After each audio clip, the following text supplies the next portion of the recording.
Let's bring in Steve Merrill. The best too, right Gabe.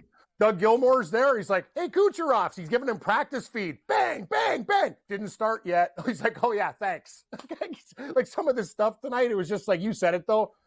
Some of these guys, these are the best in the world, and they look bad on some events. You're right. NBA guys would never go through this. They would never deal with how hard those competitions were. It was nuts. And the competition was designed a lot by Connor McDavid, actually. He was the one that actually created a lot of the events. So I'm not surprised he dominated in them. Steve Merrill steps up and Steve, always good. Steve, how you doing tonight? Doing well, and if I'd had that inside information that he was designing the events he was competing in, I would probably put a bet down as well. So I was going to say, not a surprise he won, but now it's definitely not a surprise. Yeah, you know what, though? It's like, unlike the NBA, right, where like the slam dunk contest is a bunch of no-name dudes now, like in the old days, the top guys would do it, right? They weren't scared, oh, my reputation is going to take a hit if I don't win this thing.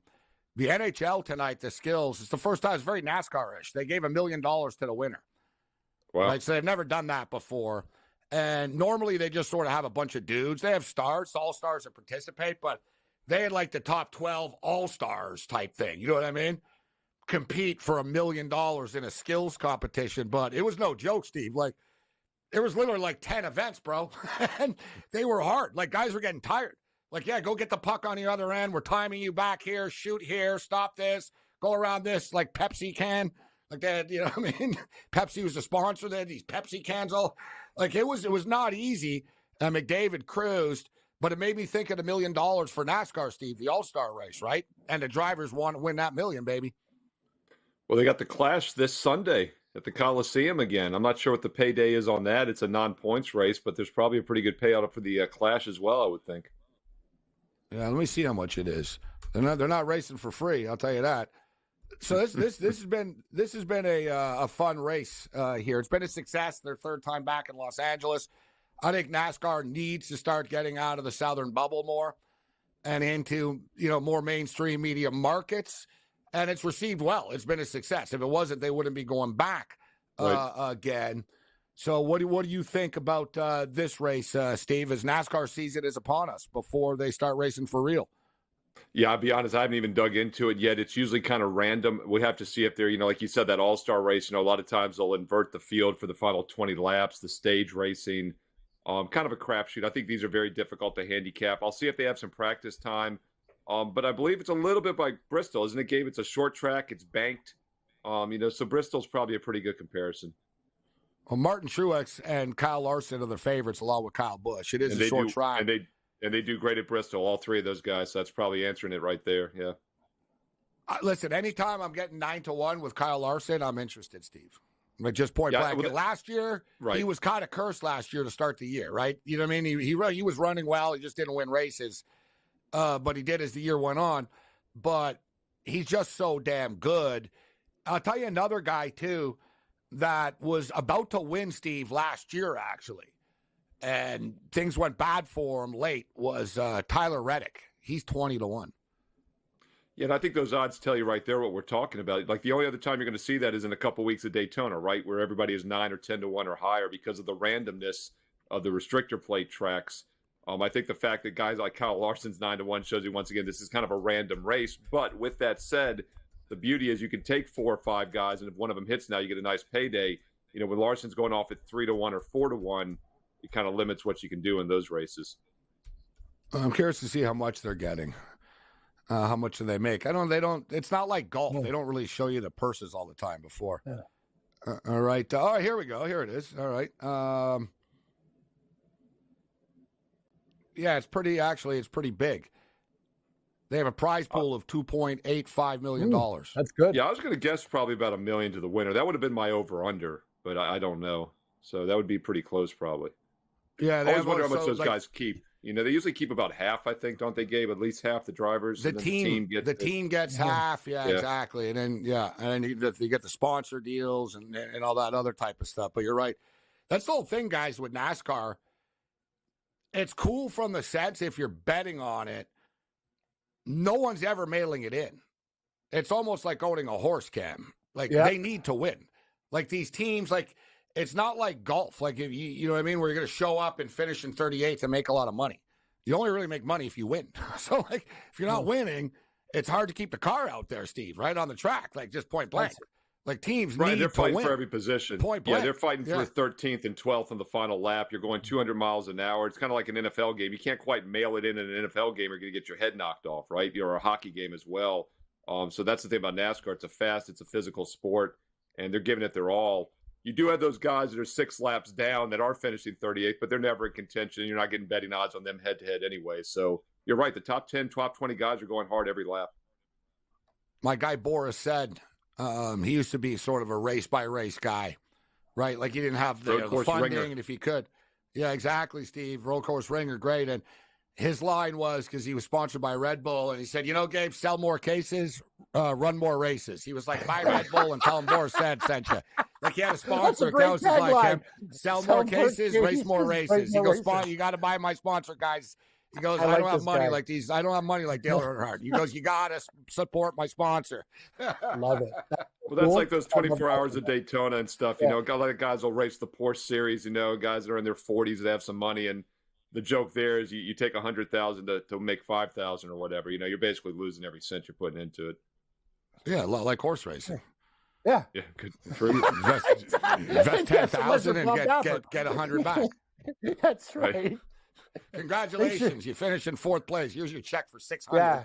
Then you owe everyone and all. Then they you tell made you 20% back. You finished top 5. No, not even. They tell just sit you with at the their end of the hand month.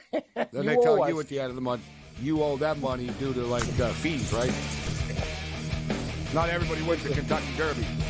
The sucker's game.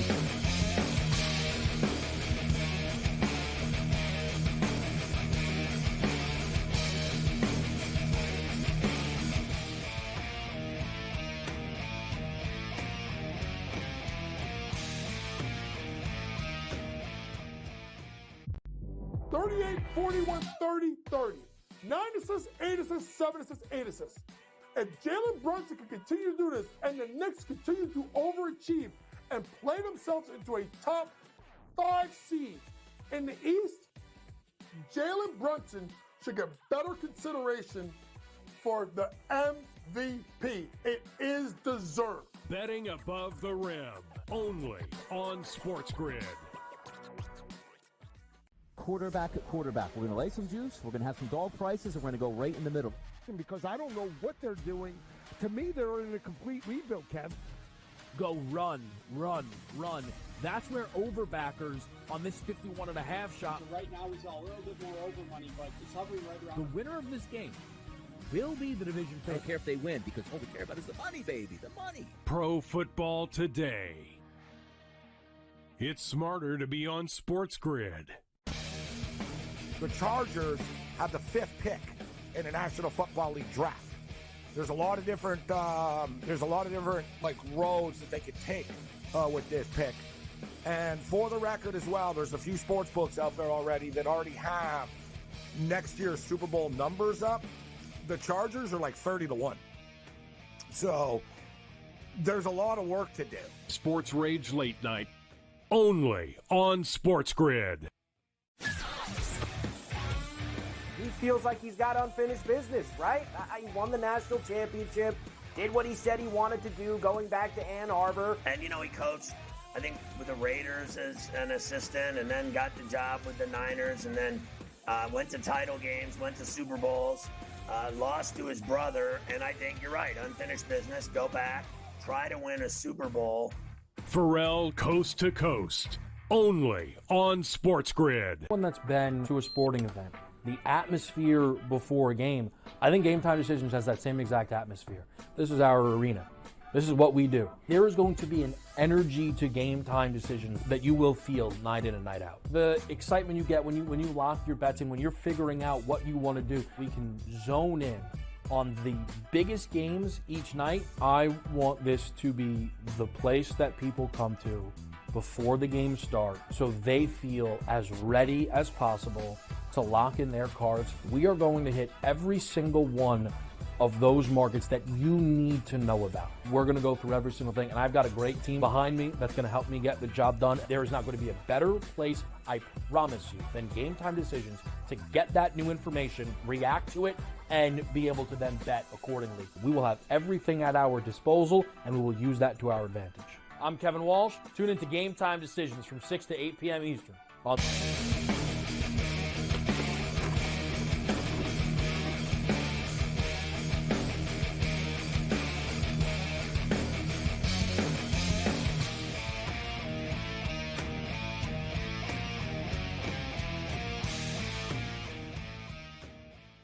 This is SportsRage. I am Morency. One thing I'll say about NASCAR, and we'll get to the college basketball and Super Bowl, is similar to golf. Oh, it's a little bit different because and I don't know if it's the same crowds. The sports fans are sports fans, but NASCAR is a Southern thing for the most part. And the NFL isn't massive in the South. Like if there's one part of of America that the NFL is not huge in, it's the South. They have college football. Right? You know what I'm saying? Like the Alabama, you know what I mean? Like the Tennessee Volunteers are more popular than the Tennessee Titans are. Right? Like you're not going to be bigger like the North Carolina Tar Heels, like the Carolina Panthers or whatnot. Like there's certain pockets where it's not as big, but they get crushed like golf, Cam, on Sundays against the NFL. I mean, you're going to get old people watch. I remember when I lived with my grandparents as a kid, my grandfather used to change a channel. I'd be watching football, and he'd tell me, hold on, I got to watch this tournament. It was like Lee Trevino and stuff. And like, when I was a kid, my head was exploding, man. I was like, I'm watching the Randall Cunningham game, like the Eagles game. No Gary Player. Yeah, it was his house, and like it was like, no, and he'd tell me, I'll turn it back to the football. Don't worry, we're watching golf for a couple of minutes. He'd change it, boom. He's the best. You'd have to get up in the old days, but like a lot of old people, he'd pass out during a nap, and I'd secretly get up and turn it back to the football. I'd turn the volume down. True. But NASCAR, Steve, same thing. Like I'll follow NASCAR in the summer and stuff on Sundays. I like it. Sunday afternoons, you're only going against baseball, but then when the races get important and stuff in September, they're going head to head with the NFL, Steve. Right. It's ridiculous. Exactly. The races that are worth watching, the playoff season in September and October is like you're not watching it. The NFL's on. So, yeah, you're exactly right. And the answer is maybe weeknight racing, but then again, no one's going to go to the races. Although, as you and I have talked about, over the last couple of decades, the attendance, like a lot of these tracks, is cut in half. So if the attendance doesn't really matter anymore, maybe go to some like Wednesday and Thursday night races to honestly, to offset the football stuff. It's a great idea. It's like bowls, guys.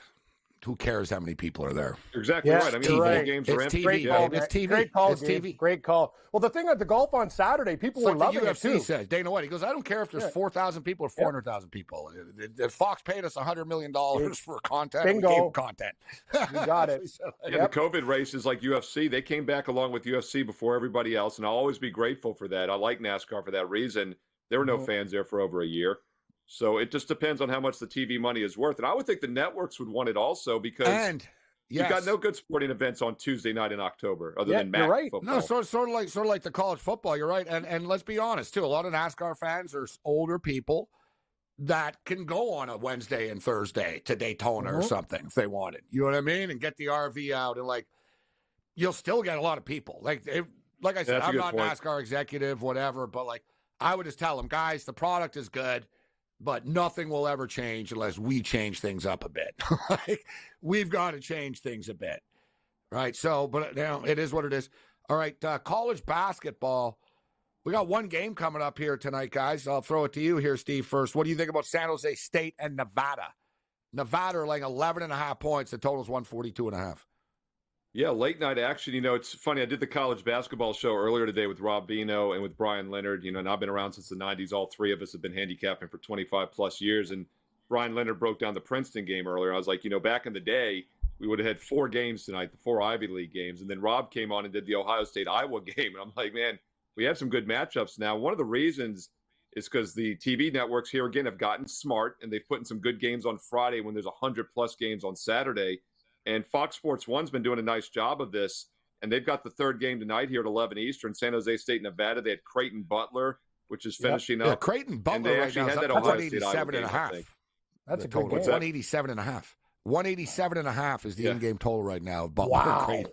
That's nuts. Yeah, Creighton and Butler are not. This is not your Brad Stevens Butler squad. No. They play pretty fast, and they've actually got a 1-point lead with about 11, 12 minutes to go here.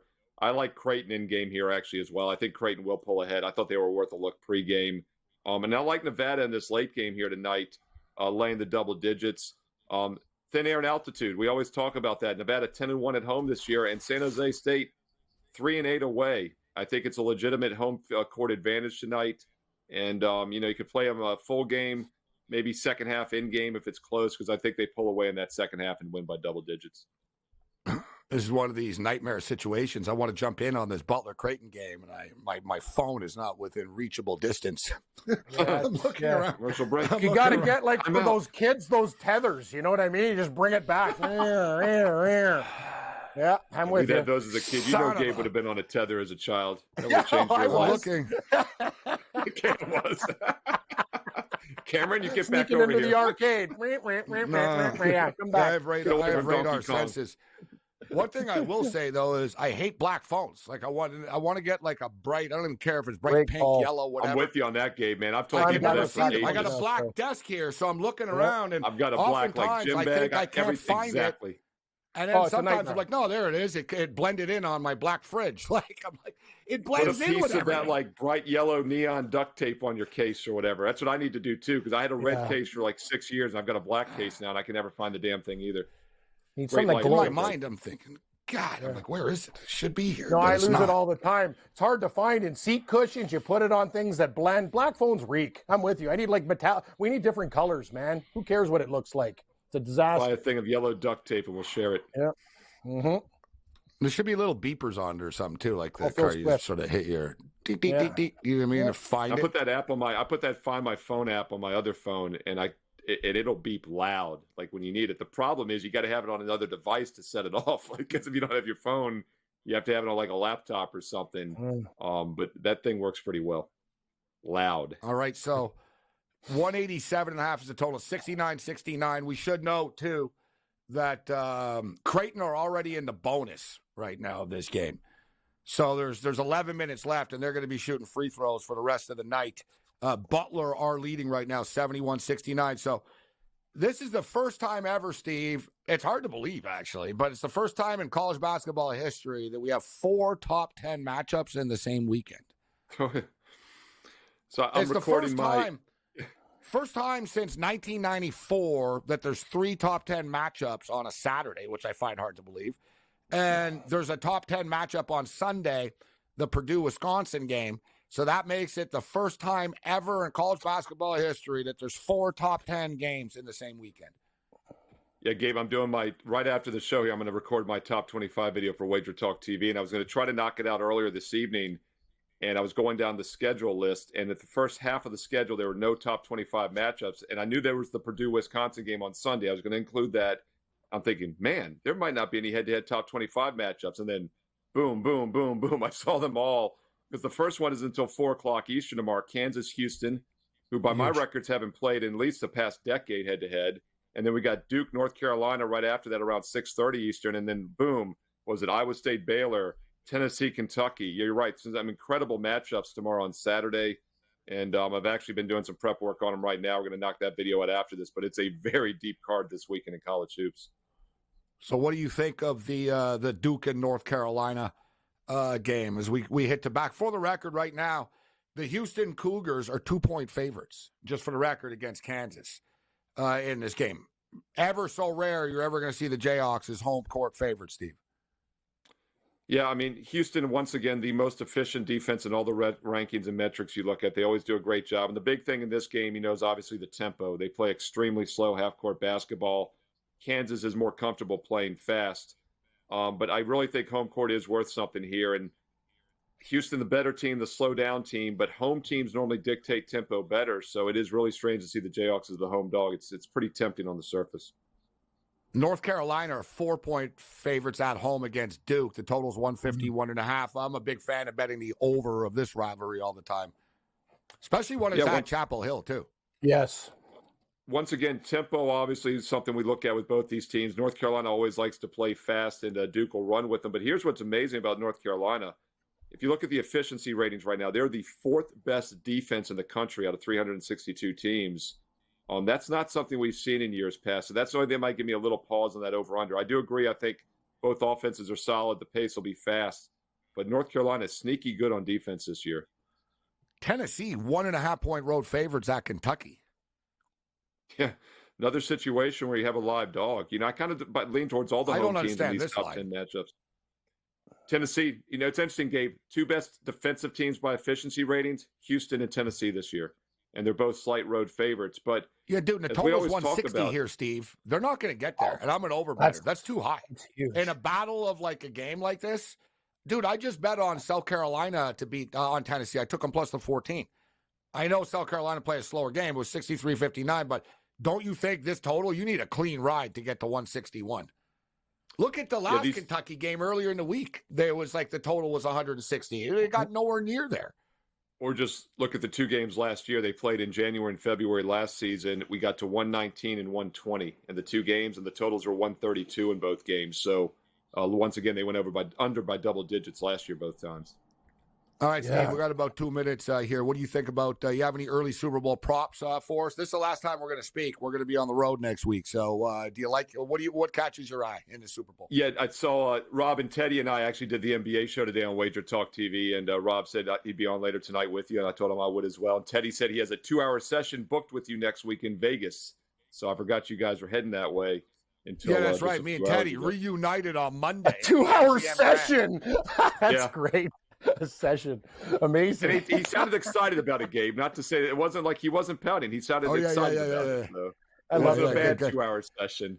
But yeah, I'm going to dig into the props more this week and next week. But as I say to people all year long, be careful. They're going to be correlated. However the game plays out is how you think it's going to probably play out. And I think that the Niners are the better team, but Kansas City might be that team of destiny.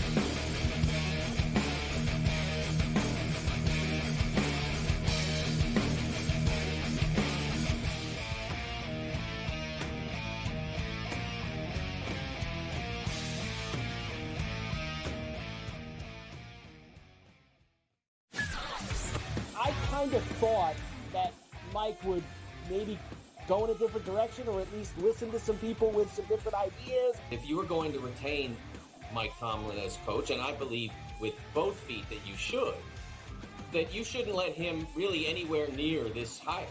That he had proved over the years that this was not an area of comfort or expertise for him. Pharrell Coast to Coast, only on SportsGrid.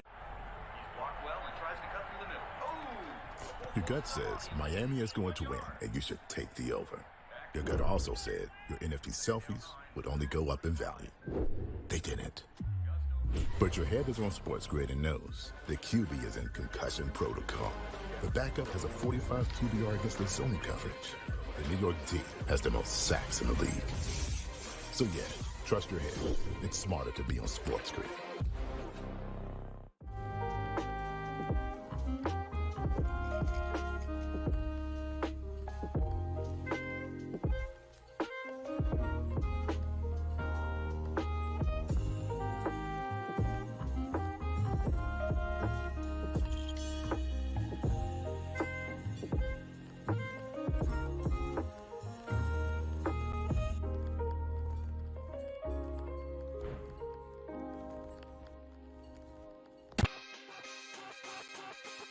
Oh, it's a beautiful time.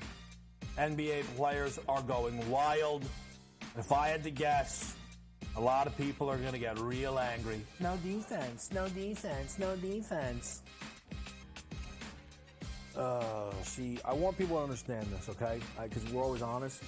When I take that big pause, that means we're thinking about betting big.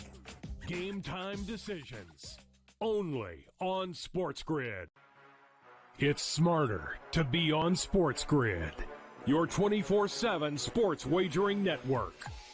Well, look at the Heisman Trophy. The early line. And what it all means. Individual success. You should have tried to get something for Anthony Rendon. Not bought at the deadline. Newswire. We're getting a lot of news, trades, cuts, and some movement in terms of starting quarterback, Pharrell Coast to Coast. I want to watch great players make buckets and win games. Game time decisions. You have no idea what the heck the Blazers are doing and what they In-game live, Just prime took 'em time. yard for a grand slam. The bottom of the fourth inning in a 12-2 baseball game. We got football scores going on at Wrigley right now. SportsRage That was late good betting. night. We waited for 1.5. We got paid We for did. information, did like the 2.5. Jumped on There's it. no taking weeks off in golf betting ever. These are the best weeks to bet. It's smarter to be on SportsGrid.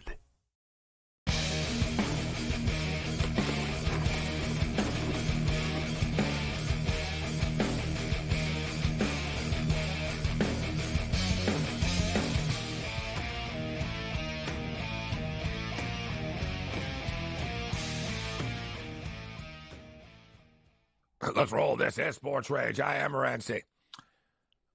Kicking it here on the Friday night Freak Show. Countdown to kickoff is on. We're now? Just 9 days away. 8 for those of you on the East Coast. Super Bowl 58, the San Francisco 49ers and the Kansas City Chiefs. Really, to be honest, the bye week, you know what I mean? It hasn't been too Super Bowl heavy in the sports world. There's been so many other stories going on. NHL All-Star Weekend, people always complaining about something about the NBA on a daily basis, players, fans, and everybody else in between. Big news from the NHL, besides Connor McDavid winning the skills contest tonight. The one guy that makes the most money wins the $1 million.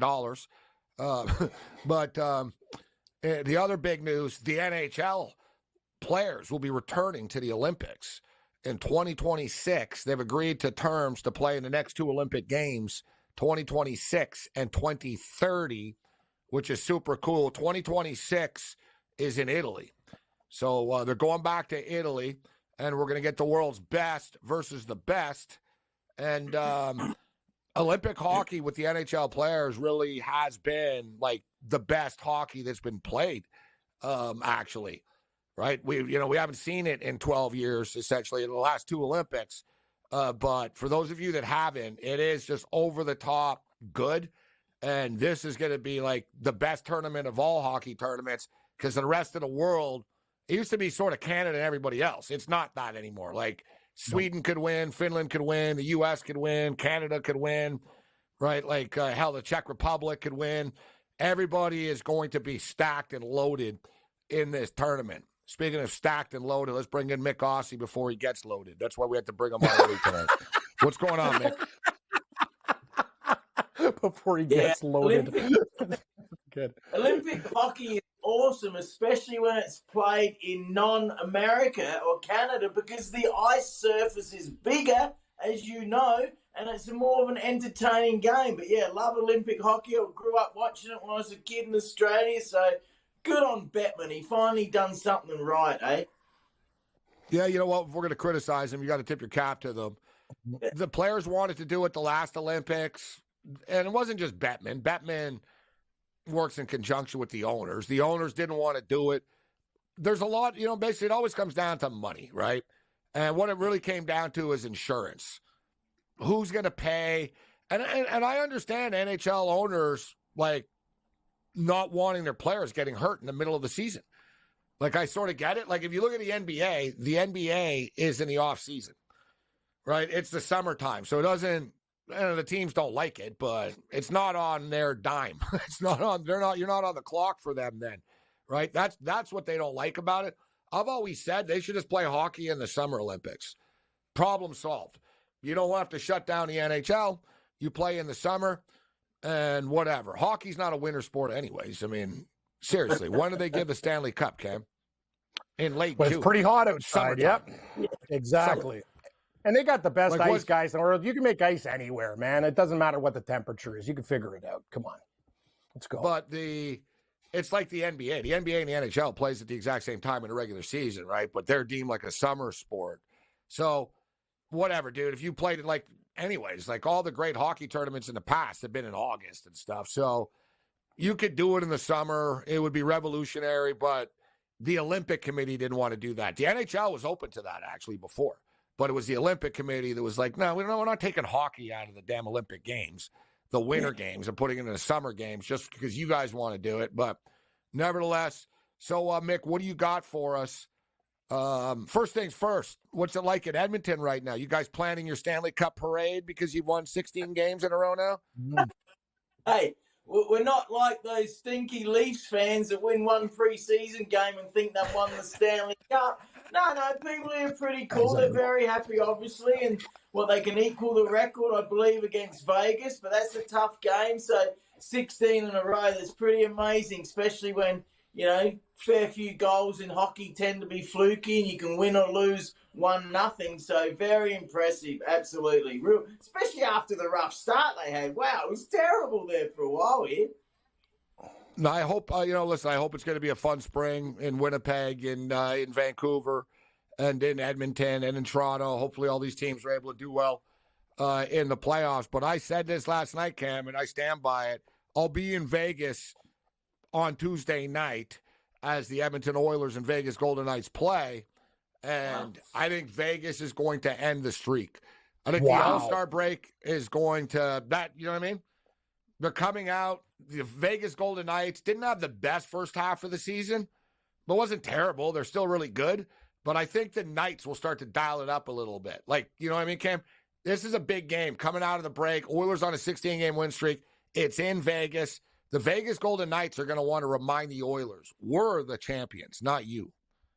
And Connor McDavid very busy this weekend. As you know, Gabe winning the competition, and he's there, family there, Draisaitl there, stars of that team. You're right. Vegas is a very, very good hockey team. Hey, they win that game. Now they're going to have to fly west.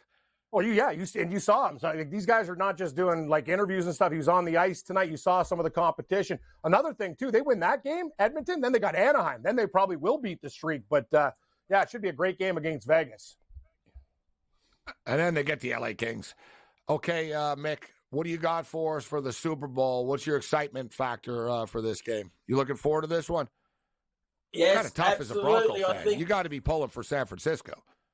Oh, absolutely. And 49ers one of my favorite teams growing up. So, yes, I absolutely hope the 49ers will win. And as I do every year, I give my pick now, 9 days before the game, like I did when the Chiefs beat the 49ers. I picked them by 10. They won by 11. So my calculation comes out to Chiefs winning by 6. I think they have the better offense. They have the better defense. 49ers have been very lucky to win both games. Absolutely they have. They were playing better earlier in the season. I hate to say it, and I really hope I'm wrong, and I hope this calculation is wrong. Chiefs by 6-7, I believe. They will win. They have more players with Super Bowl experience, the better quarterback, lots of factors. But and, of course, the extra item of who does the NFL want to win? Of course, they want Taylor Swift up on that stage after the game. Let's not kid ourselves. They absolutely do. And that media company that reported that Taylor Swift has made the NFL and the Chiefs $330 million. What a load of Cleveland Browns in our pants. Why do we believe exaggerated numbers? I guessed 50 million a couple of weeks ago. My mate guessed 20 million. 330 million. They just throw numbers out there and exaggerate, and everyone believes it except me and probably you. It was. You know what that was? People are very smart nowadays, Mick. That number one. So number two, that story, if you actually read it too, like you said, how the hell does anybody know how much money the NFL has made? Like, because Exactly. the NFL makes $300 million a week without Taylor Swift. You know what I'm saying? Like, they're already making money. But what the actual story was, but they didn't word it properly, was that Taylor Swift has gotten the NFL $330 million worth of publicity. Like, you know what I mean? Like, free publicity, which is a rankable thing. Like, they actually do. You'll see this a lot. Like, from free, because you're getting free media coverage, social media hits, free media coverage, etc., and you're attaching yourself to this brand name. So that is the true story. They've gotten endless amounts of free publicity because of Taylor Swift, but they haven't made $330 million because of her. They've sold a couple of thousand Kelsey jerseys. Like, that's it. Yeah. And even then, how many Taylor Swift fans are really buying Kelsey jerseys? Exactly. Good point. And I saw a thing the other day. It was 24% of Taylor Swift fans are interested in the Kansas City Chiefs and Travis Kelce. Like, so not all of them. It was like a quarter of her fans are like, yeah, I'm interested in her relationship and I watch because of it type thing. Yeah. I just But they're not get making so money annoyed. because of that. I get annoyed with the rubbish they tell us. Like, let's say a sporting event comes to Edmonton and they say, it brings in $200 million to the economy. And you start working out, okay, hotel rooms, food, ticket prices, cabs, restaurants, and I go, hang on, it's like a quarter of the amount. They exaggerate. Maybe extra people might come for the next 100 years. They build that into it or something. Then another story. This is you've got to be so careful. And I heard this twice this week, that a plane turned around because some guy was farting on the plane. I'm thinking, the whole world's gone nuts. The plane turned around in midair, did it? But no, it was taxiing on the runway. So they just exaggerate, and you've got to read articles in full before you retweet it or whatever, because we put up with so much rubbish these days. People lying and people exaggerating. It's out of control, as you know. Mick Ossie what a story. on a soapbox here. All right, thanks, Mick. So walk us through your sheet here. How'd you get to a 6-point Kansas City win? All right, well, some factors do not apply for the Super Bowl, like recent record, home field advantage. That doesn't apply. Better quarterback, only item that you can have 7 points. Every other item you can have 3. I'm giving it to Patrick Mahomes, so 3 points there, but I hope Brock Purdy is a star. Injuries. Chiefs have got a few more injuries than the 49ers, so 1 point there for the 49ers. Coaching advantage, I'll give that slightly to Andy Reid and Spagnuolo and his mob. They're very good. Shanahan's good as well, but slight coaching advantage to the Chiefs. Who my favourite NFLers pick? Well, I heard who you guys pick, so that's equal at this stage. Turnovers in recent weeks, I'll give 49ers an advantage there. Chiefs an advantage with 1 point for more Super Bowl playoff experience. Absolutely. And then 2 points for who the NFL want to win. They want the Chiefs to win. They'll be lucky because both the Ravens and your Bills blew it, so the umpires didn't need to cheat. So you're saying Taylor Swift is worth 2 points? Hey. Yeah, she's worth 2 points. The other one 1. She's worth 2 points to the point spread. Exactly. Well, thanks for letting me run through. That was good. I enjoyed that. Everybody thinks there's a conspiracy about everything nowadays. But look, Vinovich did the Super Bowl last time. They have the same referee that did the Super Bowl last time these two they played, ironically enough. And he only called 9 penalties in the game. If anything, he's known for not calling penalties a lot in these big games. For the record, that's one of my props, actually. Under 10.5 accepted penalties in this game. You have 2 disciplined teams. Like I said, last time they played, there was 9 penalties in the Super Bowl between them. And they're not calling a lot of penalties in the NFL.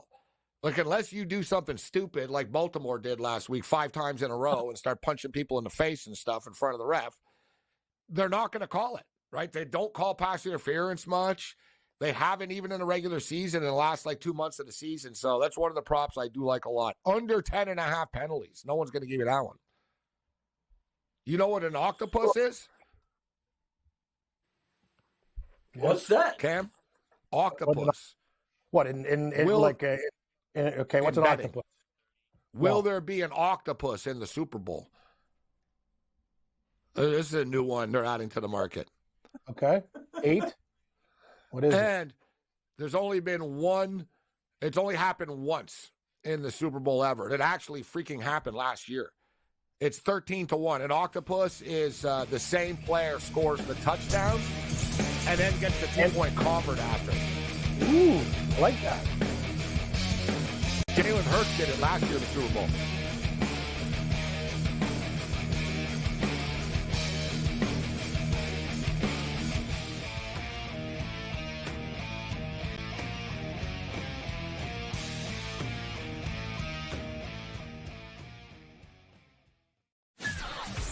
I kind of thought that Mike would maybe go in a different direction, or at least listen to some people with some different ideas. If you were going to retain Mike Tomlin as coach, and I believe with both feet that you shouldn't let him really anywhere near this hire. That he had proved over the years that this was not an area of comfort or expertise for him. Pharrell Coast to Coast, only on SportsGrid. Your gut says Miami is going to win, and you should take the over. Your gut also said your NFT selfies would only go up in value. They didn't. But your head is on SportsGrid and knows the QB is in concussion protocol. The backup has a 45 QBR against the zone coverage.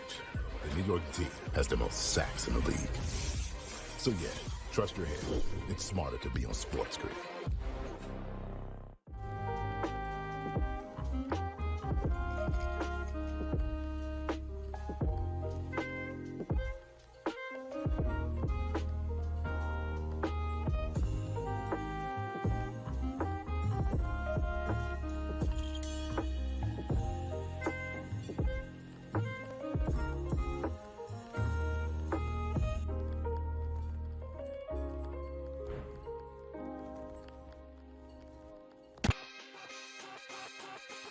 Oh, it's a beautiful time. NBA players are going wild. If I had to guess, a lot of people are going to get real angry. No defense, no defense, no defense.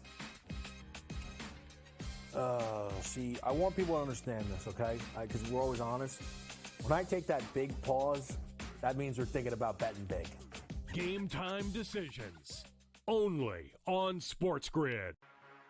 It's smarter to be on SportsGrid, your 24/7 sports wagering network.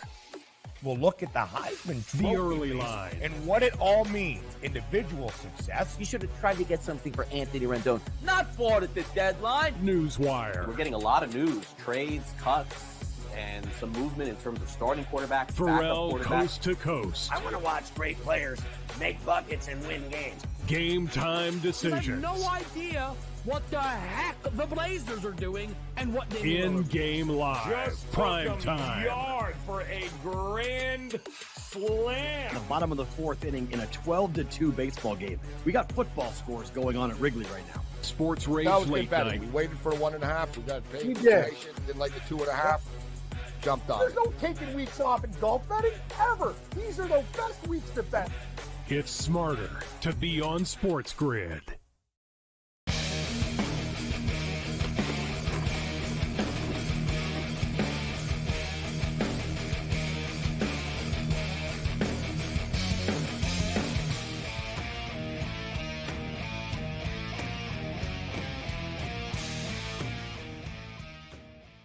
$93.92 for Butler right now. The Butler did it.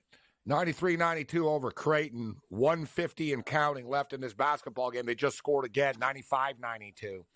I jumped in on an in-game over 194.5. Just for the record, I wanted to take it at 187.5, and I couldn't find my phone at the time. I found it during the commercial break, and I had to bet 194.5. So if I lose now because of this in between, which I probably will actually, I've lost a couple of bets tonight by 0.5 point and 1 point with in-game betting already. But mixed guy Connor McDavid saved me by winning the accuracy challenge tonight at plus 600. He won the whole damn thing, but I didn't have him to win it all. He was chalk. But I did take him. I was like, he's going to win a couple of these events. But it was pretty sharp capping it. I got the right one. Then I got in on the one that he won at plus 600. So what's your final score, Mick? What's your sheet say here after all the thinking and plotting that you've done, scheming? Yeah, look, we all know the game can be close, and it's one thing that might determine the outcome of the game. We all know that, but it's great fun talking about it. I'll go the Chiefs 27-21, so that's 0.5 point over the number. But like I said, I hope the 49ers do win. I really do. Couple of prop bets. Here's a nice one. Going to overtime, plus 900. That's some juice there. Second half higher scoring. I like that one at minus 110. And you mentioned this one, the first offensive play of the game. Well, that's probably going to be a run, isn't it? And multi-touchdown scorers, Pacheco plus 400, Debo plus 800. There's a bit of juice there in those two, but be careful with prop bets. They're hard. I like, thanks for paying attention, Mick. As I did talk about the first play of the game, rush, being a rush attempt. I think either team. The Kansas City want to run the ball on San Francisco. You can run the ball on them. They're going to give it to Pacheco, and they don't want Purdy to throw a pick on the first play of the game. They're just going to hand it off to McCaffrey. Got to warm them up. Warm them up a bit, for sure. Teams are usually safe, man. 4 of the last 5 Super Bowls have started off with a rush in the Super Bowl. 4-1 last 5.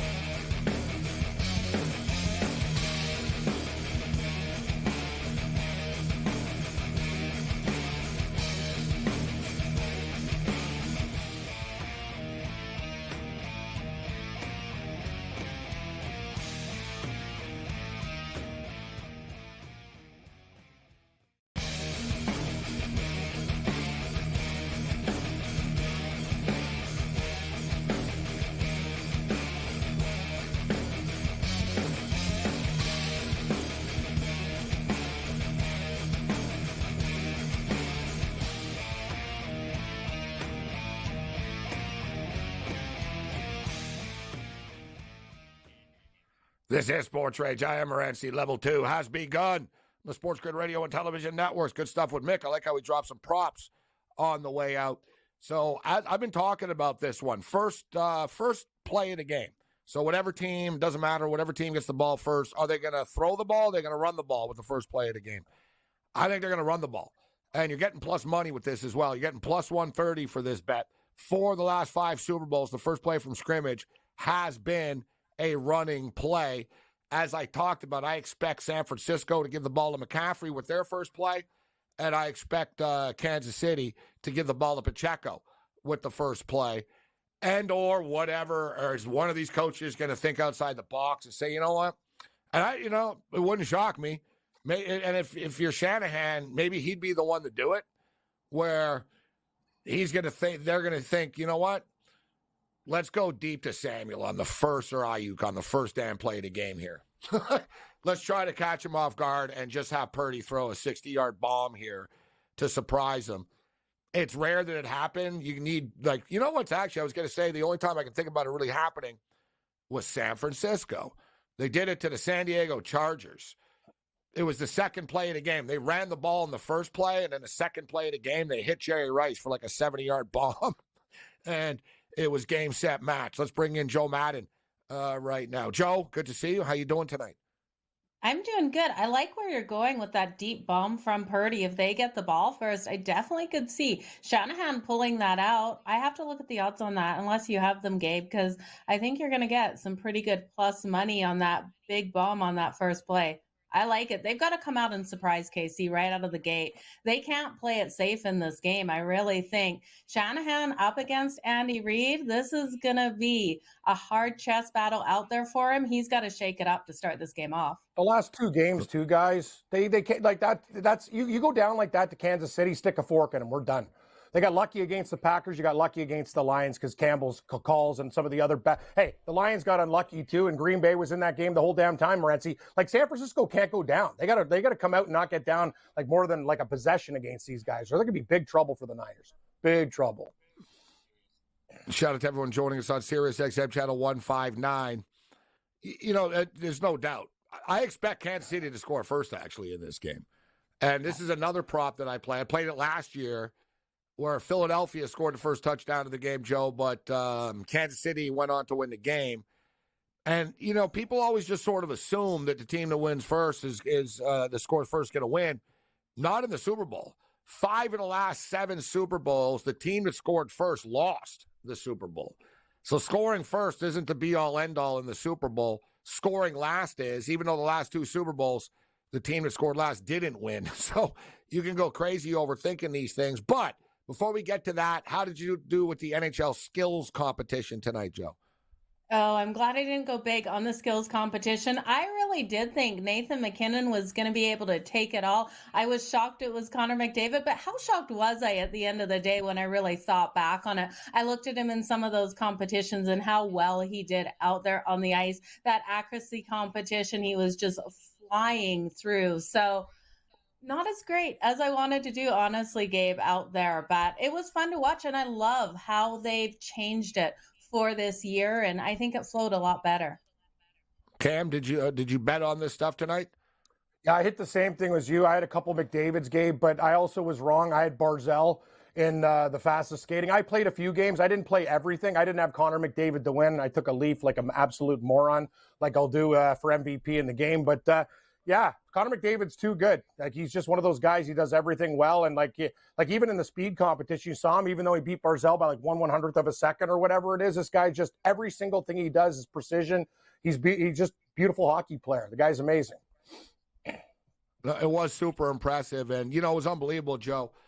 I hit Connor McDavid a plus 600 in the accuracy challenge, so that made up for the night there. So for all the bets I made, you hit the plus 600. I got my money back pretty much, but it was the one-timers that I had Pasternak in. It's confusing. There's so many of these things.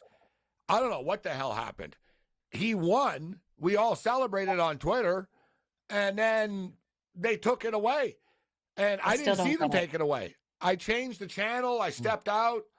I came back, and I saw my Twitter, and everyone's like, can you believe what happened, Morency? They took it away from us. And I'm thinking, I can't believe I got screwed like this at a plus 500. Yeah. I don't even know. They reviewed it after, and, they gave it to Cale Makar after. Incredibly frustrating. And it reminded me of, betting on WrestleMania many years ago, in which I bet on WrestleMania and I won the match and I was all happy. I put way too much on it and I was all like, yeah, this is great. And then stupid Shawn Michaels came out, was a special guest referee, and said, I deem this match to continue. And then I lost. And the sports book was like, all WWE.com results are final. I couldn't believe it because I actually celebrated. So I don't mind losing a bet. I just don't like celebrating a bet, Joe, and then finding out 20 minutes later that they canceled it and we didn't win. Yeah, absolutely. Because I'm sure in your mind, it's exactly how my mind goes. As soon as I know that I've won a bet, I'm already planning what to do with that money, whether it's turning it back around on other bets or withdrawing it for a new pair of shoes, Gabe. Because I like my shoes. I know you like your shoes too. You've been rocking those runners that you were wearing last year at Super Bowl. I appreciate that. Yeah, I'm having a problem, though. I don't know about you. I have a hard time finding shoes that fit me properly, Joe. Like you, especially ordering online. I got to stop doing this. I find shoes that fit me all the time. I have the least of that problem. So every pair of shoes I pick up, I find it. Yeah. How many pairs of shoes do you own? Oh, God. We don't even want to go there. Too many. And I added 3 50? more to my collection today at the mall. I was going to say 67 and a half is my over-under. For total shoes and boots. Just no matter what you do, take the over on it, you guys. Yeah. A lot of shoes I'm and boots. assuming Rex Ryan is a big fan of yours on Twitter. I don't get it, but okay. Yeah, he's got a foot fetish anyway. But we'll get into that another time. Look up Rex Ryan and feet. He likes feet. That's another story. I'm not Googling anything to do with feet. Yeah. All right, so 97-94 right now. Butler. There's 11 seconds left in the game. Creighton's going to the free throw line here. Crazy high-scoring game in which I need 3 more points to be scored. No, I got to get to 195. I'm going to get screwed over again by half a point, but it's my own stupidity for chasing. So what about now we got the break coming up. We'll get Joe's pick on the other side. So, Joe, on the other side, we'll ask you about the All-Star games tomorrow. So we have the 2 20-minute games, and then so we could bet who's going to win the games, the total, MVP, and or you could just pick whatever team. Is it going to be Team Hughes, Team Matthews? Which team is going to be the team to actually win it all? I don't know, man. It's almost stupid to probably bet against Connor McDavid at this point in time, isn't it? Seems it's like betting against Mahomes. Yeah. That's what it felt like today. That's for sure out there. So he's just so phenomenally strong right now. We'll see how that team comes out of the All-Star break, though. I'm worried for Edmonton on the other side of it. I think they lose their first game coming out of the break, actually. I think Vegas beat them on Tuesday.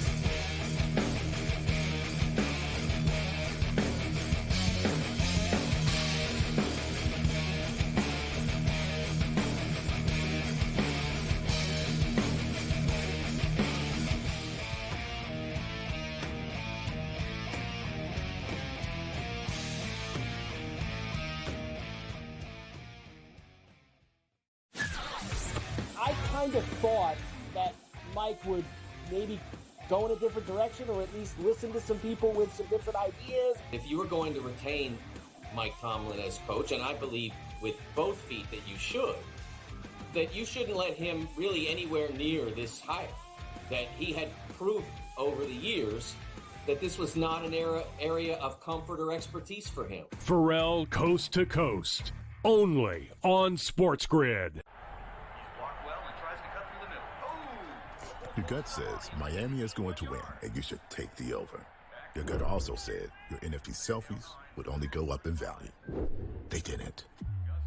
But your head is on SportsGrid and knows the QB is in concussion protocol. The backup has a 45 QBR against the zone coverage. The New York D has the most sacks in the league. So yeah, trust your head. It's smarter to be on SportsGrid.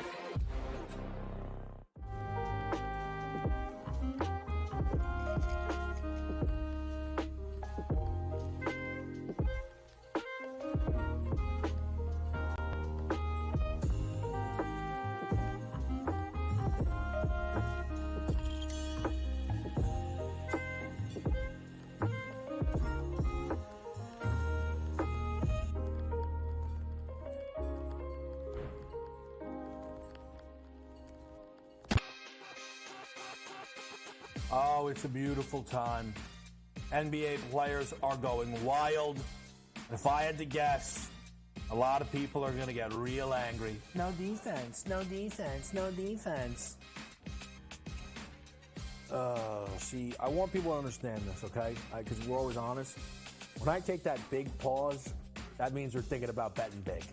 Game time decisions, only on SportsGrid. It's smarter to be on SportsGrid, your 24/7 sports wagering network.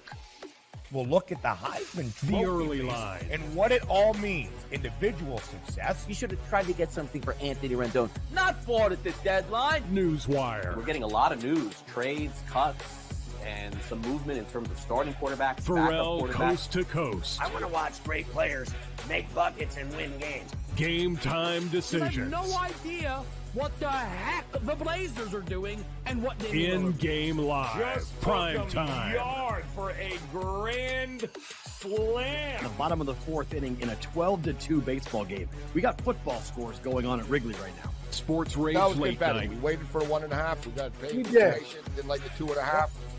Jumped on There's it. no taking weeks off in golf betting ever. These are the best weeks to bet.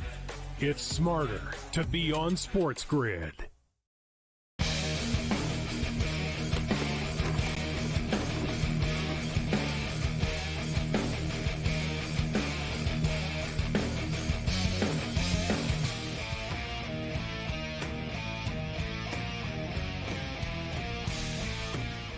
This is SportsRage. I am Morency. We're kicking it here. All right, we're going to get Joe's Super Bowl thoughts, but she's going to be on the grid all week long next week, and Joe does her daily hockey videos as well. So let me blast through here. So these are the numbers for the games tomorrow. So Team McKinnon versus Team McDavid is up first.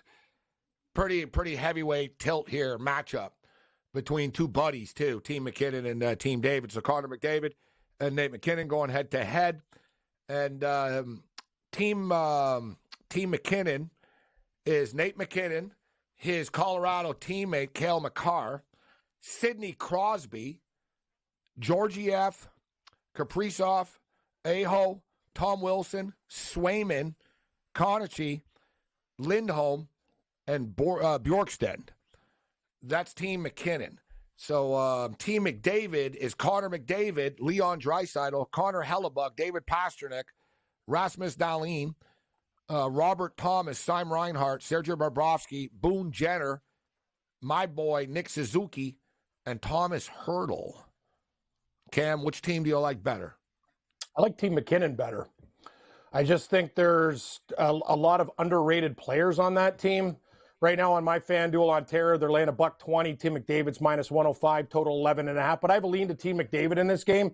Team McKinnon. And I also think, to Joe's earlier point, McKinnon was a guy in the skills competition. I think, didn't obviously not as good as Connor McDavid. McKinnon will bring his A game in any type of competition. He doesn't care. He's going to show up in this game. And he's going to be very, very ready to go. So I will take McKinnon as a small favorite in this game. Joe, what's going to be your pick in this game?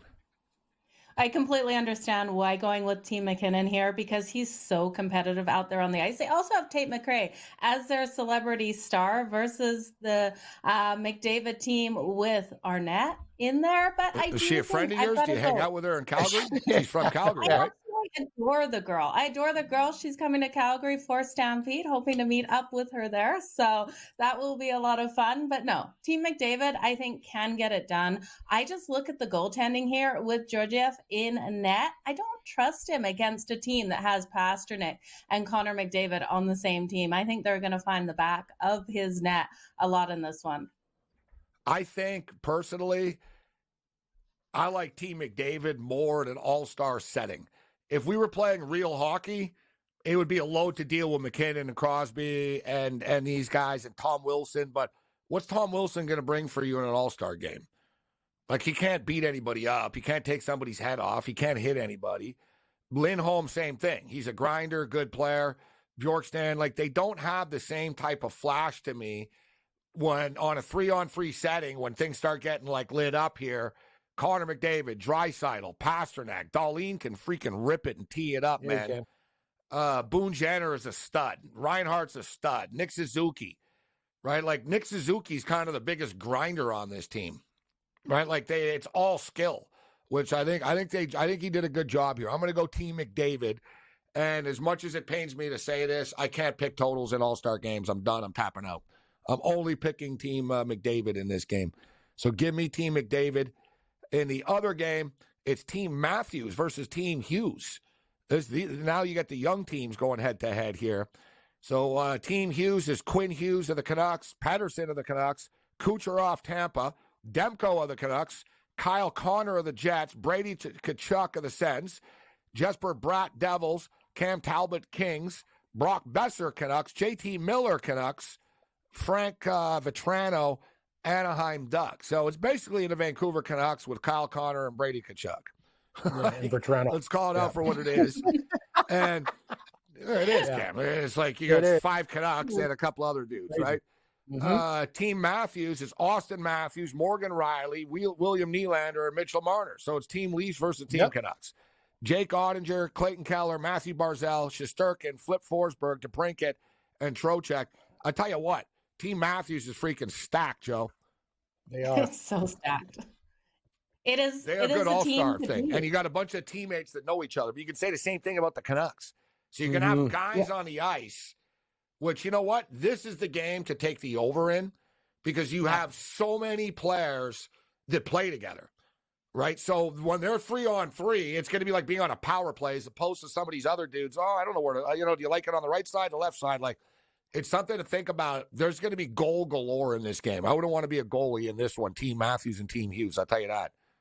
No, like this team is so stacked. I couldn't even believe it when I started going over it today. Automatically, I put money on them to win the whole thing because you even look at once you get past all the stars from the Leafs that are playing on this team, then you got Clayton Keller and Philip Forsberg and Alex DeBrincat. This team is going to score and score nonstop in this game. So, and then Jake Ottinger in net for them. I think this is a phenomenal team. I think they can take everything here. Team Matthews is plus 260. Team McDavid is plus 260. Team McKinnon is plus 275. Team Hughes is plus 275. So they're all basically listed in the same price range. So, Joe, we've got about 3 minutes with you here. What are your advanced Super Bowl bets, props? What are you looking at?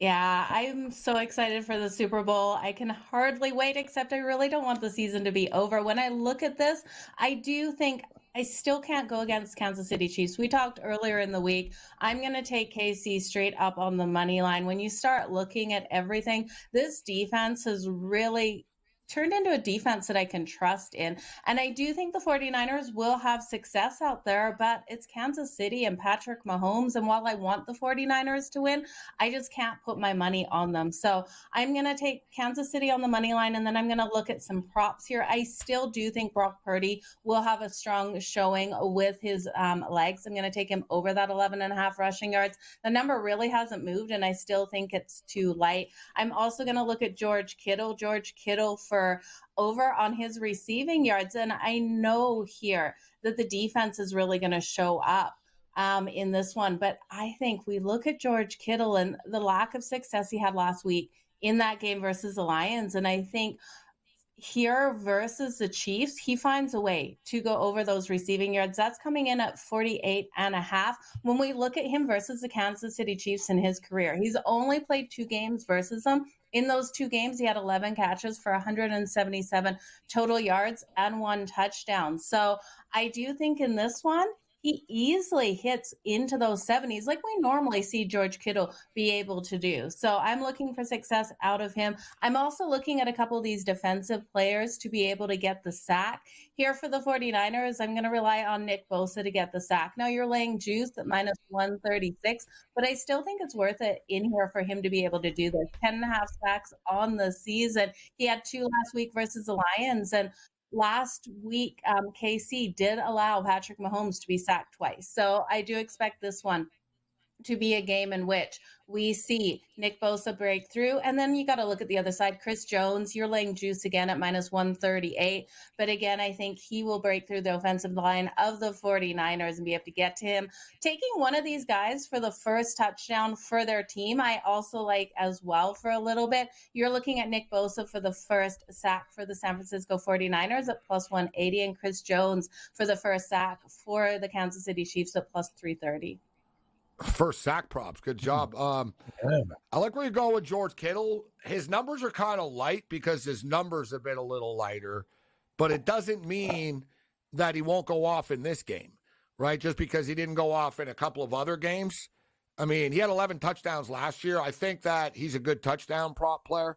You're getting good value. It's like plus 175 for George Kittle to score a touchdown in this game. And, you know, you look at Kansas City. Only 3 people have scored a touchdown in the playoffs for them. It's pretty crazy. Rashee Rice, Patrick Mahomes, or Travis Kelce. You know, San Francisco's trickier when you have all these different players, but I think that Kansas City's defense is going to be worried about getting beat by Kittle down the field, and they're going to allow him to catch a bunch of balls. Like Mark Andrews only had 31 yards, but he actually had 4 catches last week. Mm-hmm. So I think you're going to get there, Joe. I think Kittle's going to be a big part of this offense. Like I said, especially in the red zone. They're going to look for him. Yeah. Thanks, Joe.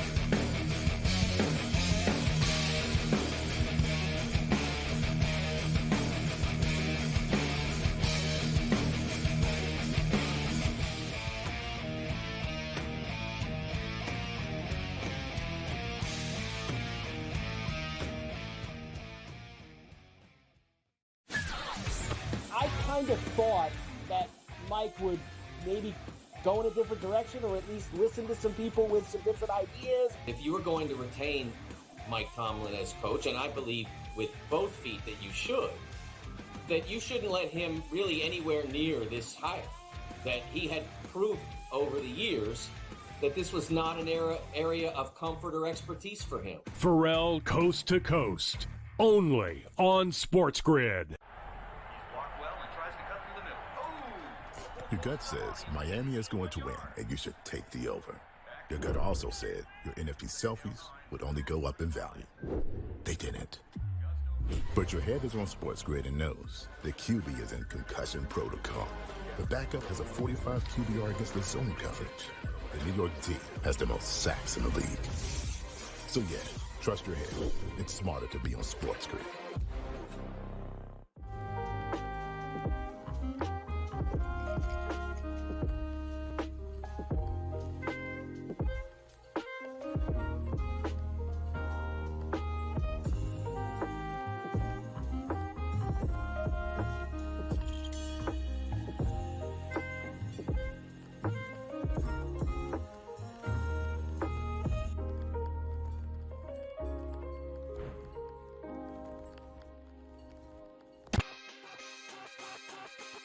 Oh, it's a beautiful time. NBA players are going wild. If I had to guess, a lot of people are going to get real angry. No defense, no defense, no defense. See, I want people to understand this, okay? Because we're always honest. When I take that big pause, that means we're thinking about betting big. Game time decisions, only on SportsGrid. It's smarter to be on SportsGrid, your 24/7 sports wagering network. We'll look at the Heisman The Trophy early race line. and what it all means. Individual success. You should have tried to get something for Anthony Rendon. Not bought at the deadline. Newswire. We're getting a lot of news, trades, cuts, and some movement in terms of starting quarterback, backup Pharrell quarterback. coast to coast. I want to watch great players make buckets and win games. Game time You have decisions. no idea what the heck the Blazers are doing and what they In game live. Just Prime took 'em time. yard for a grand slam. The bottom of the fourth inning in a 12-2 baseball game. We got football scores going on at Wrigley right now. Sports That Rage was late better. night. We waited for a 1.5. We got paid We for did. information. Did like a 2.5. Jumped on There's it. no taking weeks off in golf betting ever. These are the best weeks to bet. It's smarter to be on SportsGrid.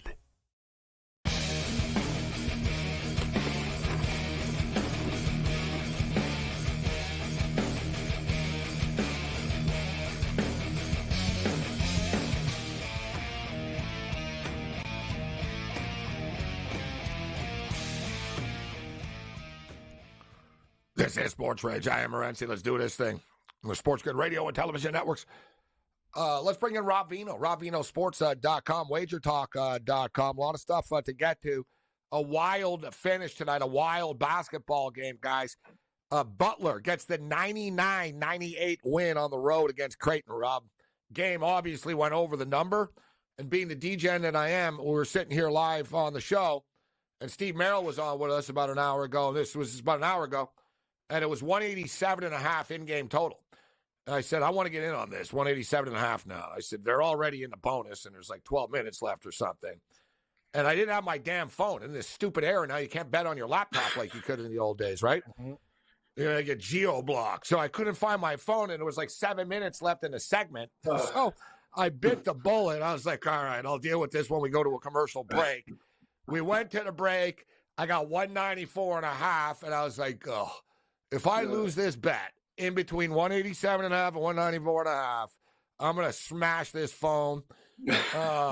But they ended up getting there, 99-98. Yeah, it was a heck of a game. It was great shooting on both sides from start to finish, Gabe. I mean, there was a stretch there. I was just saying off air to you guys where I think Butler was 60% from three. Creighton was 50% from three. Everything was falling. But to go into that gym, that arena, and hang 100 just about on Creighton, that's not an easy task. And Butler looks really good offensively. They've had a good offense all season long. This time they were able to outlast an opponent. So that's a tough league, just a tough league night in, night out. You follow Big East basketball closely. You follow East Coast basketball. You follow everything closely. But what's your take on this UConn-St. John's game? So we've got the 3 top 10 matchups on Saturday. This isn't even a head-to-head top 10 matchup, but I'll just sort of rattle through some of the games. Cam, if you got a game you want to ask him about, jump in. Yep. But we'll get to we got the top 10 games. But UConn are 3-point favorites against St. John's. The total's 146. Any opinion on this game, Rob? Noon Eastern? Yeah, I think I might want to get in on UConn, Gabe. They played once already. UConn won by 4, 69-65. But that was the very first game where Donovan Clingan didn't play center. He got hurt the game before against Seton Hall. So for St. John's, their center, Joel Soriano, had a pretty nice day. 14 points, 4 or 5 from the field, 6 of 7 from the free throw line. But it's not going to be that easy against Clingan. And UConn's coming off just a miserable shooting performance the other night. I don't know if you guys watched that game against Providence. Providence a little shorthanded. But UConn only shot 40% from the field, 17% from 3. And still scored 74 points and won by 9. So I'm thinking, they're not fazed by the Garden, Gabe, because, it's like a second home for UConn. So I think 3 is probably short. I think the money came in on St. John's because it's kind of a desperate spot. Patino's team is 13-8, right? And here we are in the first couple of days of February. We're going to start hearing a lot about bubble and must wins and this and that. And whoever wakes up first here, right? It's an early game, but I think that Danny Hurley will have his team ready. So 3 looks a little appealing to me with UConn. What about the total 134 in a Houston-Kansas game? You think that's low? I don't think they'll get there, honestly. Wow. I think Houston plays D. Yeah, and Kansas's options are minimal. They don't really have an answer. Houston doesn't for Dickinson, right?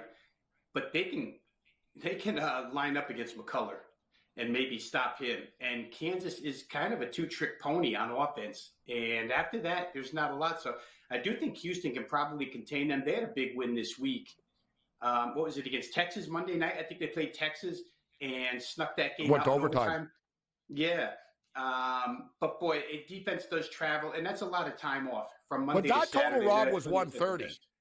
That was 130 in that Texas game, and it was already over. You know what? It was. It got to 130 in overtime. Yeah, it got to 130 in overtime. I had it, buddy. We remember. Me too. I had the over. I was like, oh, we got it. You guys are the over brothers, right? No unders allowed. The 148 wasn't as smooth as it looked, I guess, the final score. Not smooth at all. It was jagged, but it got there. We knew we were there. Exactly. Hey, Rob, I gotta ask you. I know Gabe's a big fan. Darius Rucker in South Carolina. That's his team now. He got the retweet with this team. They've been unbelievable. And then, let's talk about the Gamecocks and Georgia. Let's remember this week. They were pummeling. In the first half, they were on fire, and they gagged that game away. It was unbelievable, their second half. What do we do in this one? I think that game is under the radar. We got South Carolina, Georgia. They're laying 1.5 there, Rob. Very interesting game after Georgia's falling apart in their last game. Yeah, and I went through the early games earlier tonight, guys. I haven't gotten through the whole card yet, but I put an asterisk next to this one, Cam. I'm glad you asked, because I put it right next to Georgia. It's simple college basketball, right? South Carolina goes into Knoxville and beats Tennessee on the road, and the other side has Alabama by 12 with 10 minutes left and completely collapses. Now they get to go back home. South Carolina marches in. I remember hitting Twitter as soon as South Carolina won, and I was, welcome to the For Real Club, South Carolina. But we know how college basketball works. 5 days later, you lose the next game on the road. To ask them to do it twice in a row, and Georgia's no pushover by any means. I think the number was 2. Is that right, guys? I remember seeing a 2 on Georgia. Yeah, 1.5. 1.5 on my book. But yeah, 1.5, 2. Yeah, you're right, Rob. I think I'd lay it, Cam, just due to situation and the fact that Georgia is a pretty good offensive team. Boy, South Carolina grinds you down. They hit the boards. But watching enough college basketball, you know what's coming here. This is a Georgia win. Duke and North Carolina, the total's 151.5. I got to find it over to bet tomorrow, Rob, at some point here. Is this the one? What do you think about this game? Duke at the Tar Heels. It's funny, Gabe. Generally, my eyes would go to the total first in that game, but I don't know how you feel about the Duke team, but I feel like there's still a pretty decent ceiling for them. They look like they're getting a little better, a little better, a little better. And I wonder if the plus 4.5, that was really where I landed here. I haven't played it yet, but more than the total, I was attracted to the plus 4.5 against UNC. UNC is the better team, I think, or they've been in better form all season long, and you always have to deal with Baycott.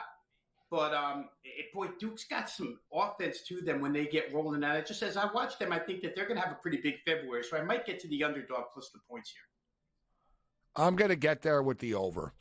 And as I said, I remember betting, for years we've been betting this rivalry, and I've betted over, 163.5 and all this. And I just find a 151.5 is a little light. I think there'll be a lot of fouls in the game. It's such a rivalry game. There's going to be a lot of contact. Duke aren't great at the free throw line all the time. Like you said, I watch Duke games, and I like their big man. He's, you know what I mean? He grinds and stuff, but I think they're lacking in the big picture. And I agree with you as far as Kansas. I'm always a big Kansas backer. This ain't it this year. They don't have it. Mm-hmm. Normally, Kansas have like 7 dudes, man, right? Oh, this kid's off the 3, like Grady, like Dick and stuff. And they don't have that. They don't have scoring. And the team, it's almost like Michigan was the problem, Rob. Like everything went through Dickinson. It's like, yeah, all right, whatever. He gets 21 a night and we lose every night. Right? Like, it's like one of those type of deals. It's very isolated, and you kind of see why the new modern people don't like big men, Rob, just point blank. They're just in the way. Yeah, unless, if you're a really good passer and they can work it in and kick it back out to 3, surrounded the arc, you got three of those sharpshooters around the arc, then you're really good. It's funny, Dickinson on the way out of Michigan and 2 Kansas took shots at Juwan Howard, saying that all he cared about is making sure Jet Howard got his. And that's why he left the place. So, could have been sour grapes, who knows? But, Hunter Dickinson, not a fan. All right, amazing. So Texas and TCU, this TCU team, 10-1 on their home court. They're having a great year. Texas are kind of a weird team. They're up and down. They battled Houston the other night. I was impressed with that Oklahoma win when they went into Norman and won a week and a half ago, whatnot, Rob.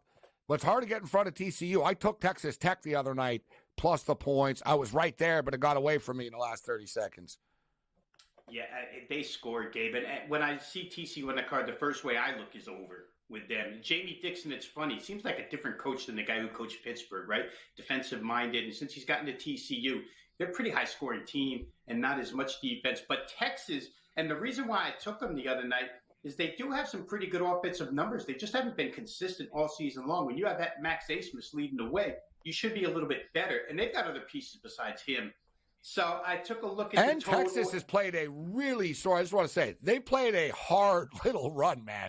If you look at the games that they've been in, right? They went to overtime with some people who think's the best team in the country in the Houston Cougars, 76-72. I was on freaking Texas against BYU last week. That was last Saturday night. They were there all game, right? They ended up losing 84-72 and got away from them late. They beat Oklahoma at Oklahoma. They beat Baylor before that. They lost to UCF, but UCF are really scrappy. They lost by 3 at West Virginia. Texas really have been like battling and playing close games. That conference is great, right? They add teams, and they're even better than they were last year. Teams they add are like Houston, Cincinnati. These teams that there's no pushover, like you say. UCF on the defensive side, BYU, real good. So everybody's playing BYU's good basketball in that league. Every night's a tough night. I still think I might get to over though, Gabe, because I just like the way TCU plays. And Texas will have the game opened up for them. Both teams are 12-9 of the over. We should know Texas are burning money this year. They're 7-14 ATS. Dixon comes in 13-8. I've always been a big Jamie Dixon fan. Cam, you got another game you want to jump in on? I do, and you guys were sticking with the same conference. Rob, we try to find grenades and trapdoors, and what's going on here with Kansas State? You want to talk about a fishy line, -1.5 against Oak State. We got a 14-7 team against the Cowboys here. This game smells like trouble. Yeah, I've heard that a lot. I think lines have made people say that a lot this week, guys. Just an NBA reference real quick here. The other night, Phoenix played Brooklyn. The line was 3. Did a couple of NBA shows. Everybody thought it was fishy. Phoenix won by 16.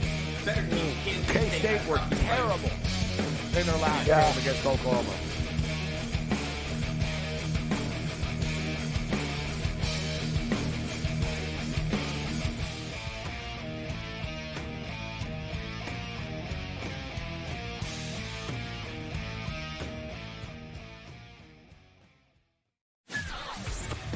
Kind of thought that Mike would maybe go in a different direction, or at least listen to some people with some different ideas. If you were going to retain Mike Tomlin as coach, and I believe with both feet that you shouldn't let him really anywhere near this hire.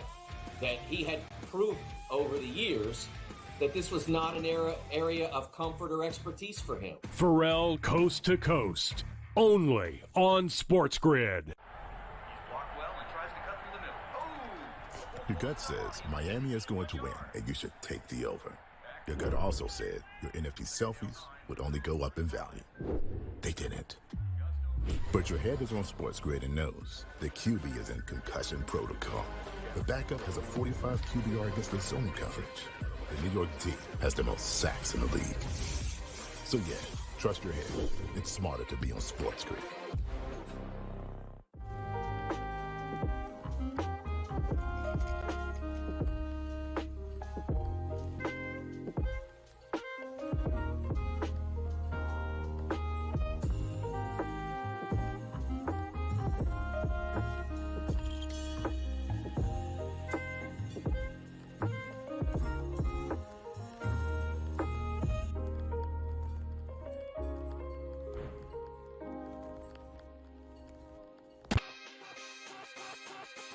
Oh, it's a beautiful time. NBA players are going wild. If I had to guess, a lot of people are going to get real angry. No defense, no defense, no defense. See, I want people to understand this, okay? Because we're always honest. When I take that big pause, that means we're thinking about betting big. Game time decisions, only on SportsGrid. It's smarter to be on SportsGrid. your 24/7 sports wagering network. We'll look at the Heisman Trophy The early race line. and what it all means. Individual success. You should have tried to get something for Anthony Rendon. Not bought at the deadline. Newswire. We're getting a lot of news, trades, cuts, and some movement in terms of starting quarterbacks, Pharrell, backup quarterbacks. coast to coast. I want to watch great players make buckets and win games. Game time You decisions. have no idea what the heck the Blazers are doing and what they In-game live. Just Prime took 'em time. yard for a grand slam. The bottom of the fourth inning in a 12-2 baseball game. We got football scores going on at Wrigley right now. Sports Rage That was late good betting. night. We waited for 1.5. We got paid. We did. Didn't like the 2.5. Jumped on There's it. no taking weeks off in golf betting ever. These are the best weeks to bet. It's smarter to be on SportsGrid.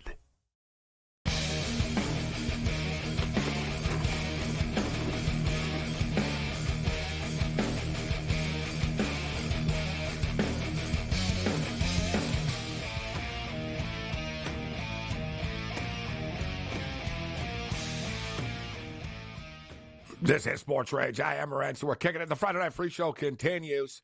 Kicking it with Rob Vino and Cam Stewart right now. Talking some college basketball. Oregon State got it done for us last night, getting 10.5 against UCLA. Now they're getting 7.5 against the USC Trojans. So, Rob, before we move on to some football, any other college games catch your eye here? And is there a total that you like tomorrow? Well, right there, what you're talking about, Gabe. I mean, USC is a dumpster fire right now. I had Oregon last night, only late. Talk about a fishy line, guys. I'm like, how is Oregon only giving this team 2.5? It made no sense. But I Oregon catch got it the as well. job done. Yeah, I think you have to just fade USC until further notice. They're giving 7.5. I can't play them. And one total that I do like, Gabe, and it's up there, but the BYU West Virginia game opened at 49. It's now up to 152. West Virginia hasn't shown a lot of resistance this year. BYU shoots the threes like crazy. You're a little worried because they're outside the Marriott Center. But I think that, they played a lot of neutral games to start the year. They could probably take that show on the road, and that could be a high-scoring game. So I think I'll end up playing that over 152 BYU West Virginia. Rob Vino kicking with us. Rob, last night, I play it all, and it was very frustrating. I played 2 all-star bets last night. I played the Shrine Bowl side and total. I won the side. Total was 37.5. I couldn't buy a half a point on it or anything like that. Got to 37. I played the Pro Women's Hockey League all-star game. I got the side. I bet the under 7.5. I lost on an empty netter. It got to 8. Ooh. So, I was going to say I'm done with these stupid all-star totals because I keep picking the right side. But I wanted to get your take. Are you betting the Senior Bowl tomorrow? I haven't yet. I watched, people like me that watch Senior Bowl practice. Jesus, it sounds bad coming out. That's what I do. That's good. I do as well. Yeah, because you want to see the talent, right, Gabe? I want to see what's coming up, mostly for the draft.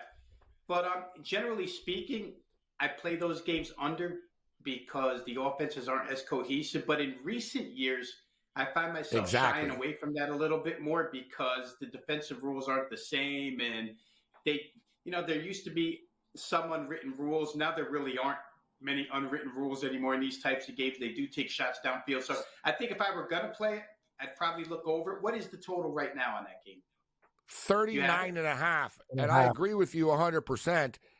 I used to play these to the under because, as you stated, a lack of cohesion. There was a lot of running and stuff. But in the modern era, bro, and especially now, the NFL, Rob, this has a lot of influence on the play calling almost, right? Like, they want to see, like, a good example is like Michael Penix and Bo Nix are on the same team. So why is that, right? They're both competing for, like, a top 10 draft spot. The NFL evaluators want to see them work with the same offense, right? Like, there's a method to the madness of this. And so where I'm going with this, they want to see a showcase. They're like, no, we want to see Michael Penix throw the ball. We might draft this guy. So don't hand the ball off 52 times. Right? You know what I'm saying? Like, I get it. They want to show the running backs. And if you look at the talent here, there's just too much team speed on both teams for me not to get there. But as far as the quarterbacks are concerned, one of the teams has Joe Milton, Spencer Rattler, Michael Pratt, and Carter Bradley. that's sort of the upstart chip on our shoulder team against the blue chips of Bo Nix, Sam Hartman, and Michael Penix Jr., not to mention the stud wide receivers like Roman Wilson, Michigan, is in this game. Javon Baker, UCF. Jerry Rice's kid, Brendan Rice, USC. Dude, there's some serious ballers in this game, Rob. I'm taking the over. I think we can get into the 40s here. Yeah, the two guys you mentioned at receiver had big weeks. Brendan Rice had a big week. Roman Wilson had a huge week for Michigan at Senior Bowl practices. And the other side, the QBs you mentioned, Gabe, let's not forget a couple of those guys are dual threat that'll take off. Carter Bradley started in the MAC. I forget which school it was, ended up at South Alabama, but he's a run-pass dual threat. And so is Michael Pratt.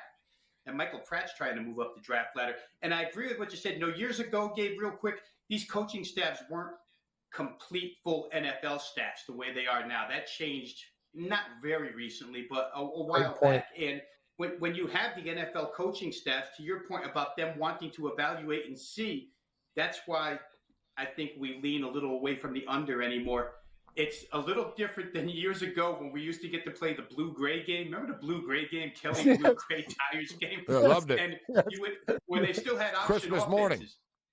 And you'd get like 3 Oklahoma dudes on the same team running option that the defense had no idea how to stop. And you cash a ticket every year. But it's not that way anymore. But I would probably lean over here. I told a story once about in the old days, the pre-New World betting days with the bookies. It was Christmas morning, and I called a bookie at like 11 in the morning on Christmas Day to bet the blue-gray game. And in the background, you could literally hear his kids and presents, and his wife started yelling at him in the background. Are you effing taking bets right now? Are you taking calls? And I'm like, listen, bro, I'm really sorry, but I'll do it quick. Give me a dime on the blue-gray. Give me gray. Give me the over 37. I'm calling it. And I'll never forget that day specifically because I remember hanging up and thinking, man, you got a problem. I was like, man, you're bothering people on Christmas morning. I remember I was standing like on a corner alone at a payphone. I hung up. I was looking around. I'm like, man, the fact that it's Christmas Day and the biggest mission that you had to wake up this morning was to make sure you got your goddamn blue-gray bet in. Yeah. But I'll never forget, Michael Jordan played Shaquille O'Neal that day, the Chicago Bulls and the Orlando Magic. And the spread was like 5.5. The Bulls were favored, and Michael Jordan went to the line up 5, like with a couple of seconds left. And I remember thinking, well, I got the greatest basketball player of all time to hit these free throws. And he closed his eyes and bricked them. And after it was brought up, and he goes, yeah, you shouldn't bet on basketball. Coming from a guy that bet all the time. Exactly. And still does. Yeah. That's the best call of the guy at Christmas. You hear the kids open it. That's Dude, what he used to do dodging that out of often, church for the Cam. Hawaii game. I did some really low stuff too. Bad Him stuff. and Barkley got in trouble. They got told to stop doing it. Like when they were on the court and they'd play each other, Barkley would say, I bet you $100K you can't hit the free throw like with your eyes closed. Right. And Jordan would like swish, like close his eyes, swish, you owe me $100K. Right? Like Jordan would screw around in games a bit. As great as he was, like it wouldn't affect the game ever, but I don't know. Maybe, who knows? You know what I'm saying? Maybe there's a 30 for 30 out there that needs to be made still, you know what I'm saying? But for the Senior Bowl, I'm going to pull the trigger on the over. All right, Rob. So Super Bowl, have you started to pull the trigger on some props yet? Well, I'll tell you what, I isolated, and I just started looking at them last night, the Superbook props. I don't know, I printed out, it was like 50 pages worth. But I isolated it to the KC offensive side, Gabe, because I find it too hard, and I'll look into it deeper, but I find it hard right off the bat to pick and choose which San Francisco player I want to play. Do I want to play Ayuk? Do I want to play Deebo Samuel? Do I want to play George Kittle? Do I want to play McCaffrey? There's too many weapons on that side to just go ahead and knee-jerk with. Where on the other side, I think it's pretty easy to say Isaiah Pacheco should have over 66.5 rushing yards, the way San Francisco's given up that run to the outside to every single team. Even with prep time, they can't seem to stop it. I think it's kind of easy to say that Rashee Rice should probably get over his passing yardage, receiving yardage here. Patrick Mahomes has found him as a go-to guy. So KC was a little easier to get to than San Francisco is right now, unless you're talking about Christian McCaffrey and all-purpose stuff. Isn't that what makes San Francisco dangerous in the game itself? The fact that they do have so many different weapons that Kansas City are going to have to stop. I think it is, but when I look at the defensive side, I see defensive weapons that stop. L'Jarius Sneed on the corner and 22, I'm missing his name now, the other corner. And then in the middle, Nick Bolton. I think Nick Bolton over 9.5 tackles and assists is probably a given. He'll probably get assigned to Kittle, plus defend the run. And you have him and Willie Gay at linebacker. They're tough to throw on that team. So, yeah, they've got a lot of defensive answers, that side. We'll see if Brock Purdy wants to tuck it and run like he did last week, because Josh Allen hurt him that way, Gabe. I mean, Buffalo ran for 182 against him, and a lot of that was Josh Allen. I don't know if Purdy will be the same. But I'll say this to you real quick. When that San Francisco was ending last Sunday night, it was evident they were going to win. They're in victory formation. I'm texting with a buddy, and I said to him, I think this game's going to come about Kansas City 2.5. I'm sitting waiting on the opener. And the opener came San Francisco 2.5. And so I immediately bet Kansas City plus 2.5. Later that night, it went down to 1 and then came back up to where it is now 2. But I was kind of surprised that the odds makers, even no matter what their power ratings are, I'm surprised they made San Francisco, that type of favorite. I'm glad you brought up a defensive prop. Fred Warner. This guy's unbelievable. Mm-hmm. It's 4.5, minus 160. He's played in 18 games. He didn't play in that Ram game, the last one. So he's played in 18 games this year. He didn't miss a game, but he didn't play in the one, whatever. So he didn't miss an injury. He's 16-2, guys, over 4.5 tackles. Yeah, 16-2. I like that play. That's good. He's all over the field. You got to play that. And KC will stretch the field. So do they have the other one, Gabe, tackles? How many times is he going to have to tackle Kelsey on his own? Yeah, that's true. He's going to get like 4 on, just dealing with Kelsey all the time. Like boom, boom, boom. Like the guy's a tackling machine. He had 11 and 7 in the 2 playoff games. So I think it's 18 in the 2 combined, but it's 4.5. And as I stated, 16 out of the 18 games this year that he played in, he had over 4.5 tackles. And a lot of those props, Gabe, where defensive guys are concerned, are tackles plus assists. So there's more than one guy taking down Isaiah Pacheco on every run. And you can rest assured that one of the helmets that'll be in there is Warner. So if you can find tackles and assists, even if it goes up to 7.5 tackles plus assists, I guarantee he probably makes that as well. Well, you like that's like rebounds and you're looking for the rebounds and assists and props. There you go. Yeah. I don't mind. Yeah, you get the half added on there a little bit. What about the total, though, at 47.5? There hasn't been movement on that. People seem to be scared of the total. Or is the number just so bang on correct, which I kind of think it is pretty correct. This is just random. Today I was thinking about the Super Bowl, not looking at anything, just sort of thing. And I'm like, what's the score really going to be? And I was thinking, and I came up with something. I was like, all right, let's say there's five touchdowns and 4 field goals. For the record, I like that prop a lot, over 3.5 field goals made in this game. So I'm thinking, all right, there's going to be 4 field goals made in this game. That's 12 points. 5 touchdowns is 35. Damn, that gets us to 47. I was like, these guys are pretty good at this, right? Because I was thinking in my head. I was like, yeah, 5 touchdowns, 4 field goals. Damn, 47, Rob. It's a good number. It probably won't stop me from playing over, but it's a good number. Just a real quick thought on this game, Gabe. When you come out last week, and Andy Reid, what a great coach. And I think we talked last week, I played Kansas City team total over in the first half. When Travis Kelce catches 10 balls on 10 targets in one half, San Francisco's not going to allow that to happen. So I think KC might be able to stretch the field a little bit more passing-wise. They dink and dunk their way to a 16-play drive and a 13-play drive. And I just don't know. I mean, I'm not in their defensive huddle, but I just don't know that San Francisco is going to allow them to do it that way in this game. So maybe we get some deeper shots here.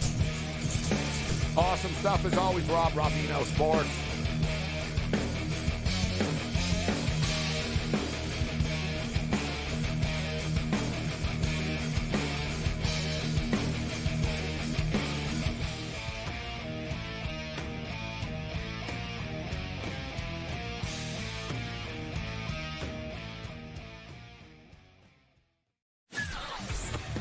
kind of thought that Mike would maybe go in a different direction or at least listen to some people with some different ideas. If you were going to retain Mike Tomlin as coach, and I believe with both feet that you should, that you shouldn't let him really anywhere near this hire.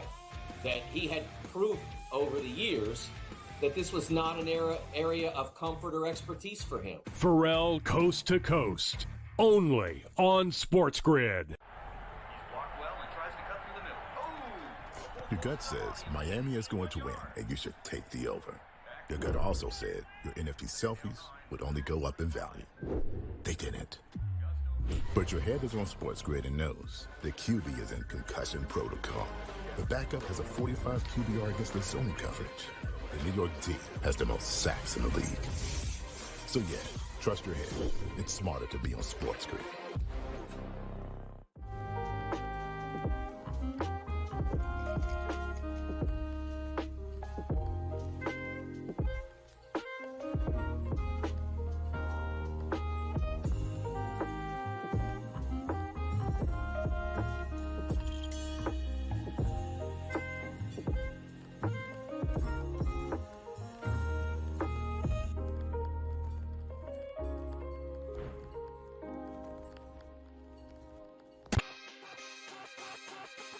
Oh, it's a beautiful time. NBA players are going wild. If I had to guess, a lot of people are going to get real angry. No defense, no defense, no defense. See, I want people to understand this, okay? Because we're always honest. When I take that big pause, that means we're thinking about betting big. Game time decisions, only on SportsGrid. It's smarter to be on SportsGrid, your 24/7 sports wagering network.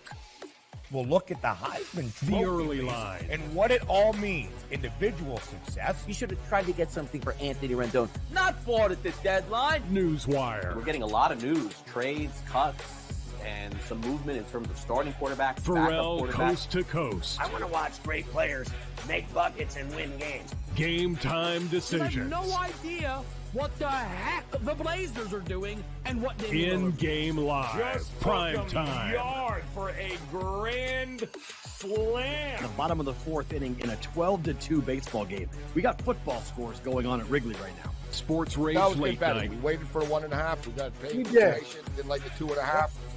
Jumped on. There's no taking weeks off in golf betting ever. These are the best weeks to bet. It's smarter to be on SportsGrid.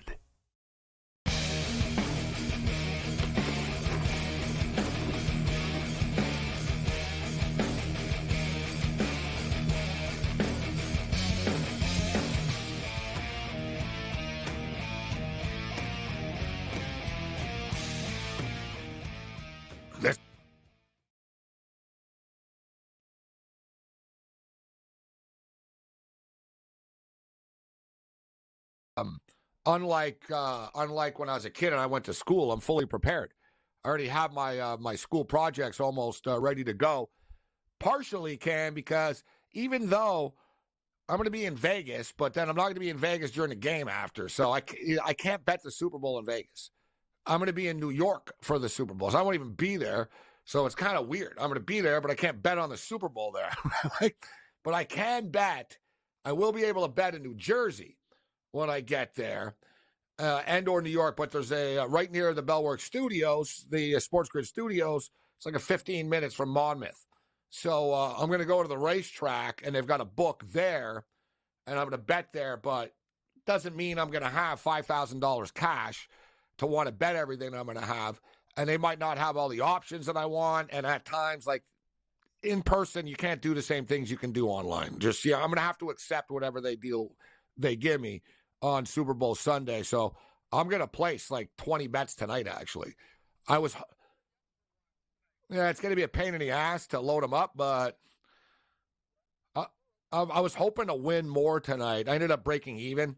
I was hoping to win tonight to kind of build it up so I can get more action in, but I'm going to have a lot of action on this game. Like, I like a lot of stuff. Like, I've got 12 props here right now in front of me that aren't even like has nothing to do with like over under receptions or yards or anything like that. Like I have 12 isolated separate game props already ready to go, which means I'm probably going to end up with like 25, 30 bets when it's all said and done. Maybe more. I just did the receptions, props, and all the regular ones, but there's more digging to do for sure, Morency. Yeah, you got to get those bets in. Don't want to be jammed up when you go to New York, but there's a lot of things that they're offering. It sounds like me and you are basically the only ones. I don't know if you've changed your opinion, but a lot of our guests seem like they're leaning Kansas City. I like San Fran.